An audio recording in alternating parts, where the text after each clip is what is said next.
Promote the success of students, higher education must consider evolving to create a more student-centered culture. This requires that administrators, staff, and faculty be open to practices which foster a community through the implementation of a variety of means to impact both the internal and external influences on students.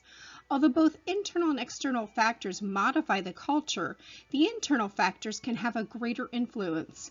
Additionally, educators can be the single most important factor in a student's success. To encourage students to be successful in their educational quest and into their career, educators must know their students by name and to consistently interact with them.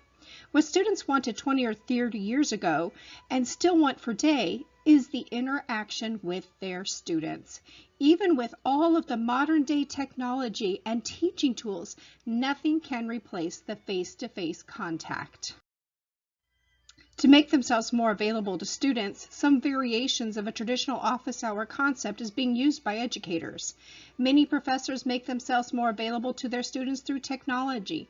The traditional office hour or faculty are not being used as they were previously. Therefore, many educators are modifying the outdated mode of office hours to a virtual office hour and still remain in that prospect of keeping a face-to-face contact.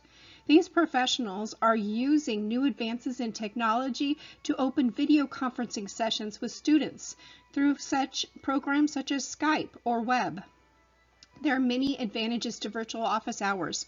Students do not have to face common fears of finding an office as they trek across an unfamiliar section of campus, and they also do not have to experience as much fear in approaching a professor with what may seem like a stupid question.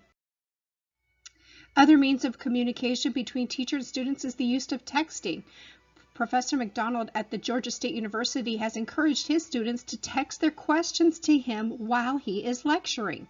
The students will then see their questions flash across the screen at the front of the classroom to be addressed. He uses technology to increase the personal contact between the professor and the student, even within a large lecture medium. Other professors use texting to remind students of big projects, assignments, exams, or simply to make themselves available to students. Blogs have also shown a greater influence in the field of education. In classroom, discussion time can be limited, and setting up a blog encourages students to interact with each other and with the content. They also can have access to the professor who would monitor their entries. Using blogging in a college classroom is a great way for instructors to increase student engagement and to generate discussion that may not otherwise come forth in the formal classroom. Not only does blogging help to stimulate student engagement, but it also helps to cultivate job skills for future positions after graduation.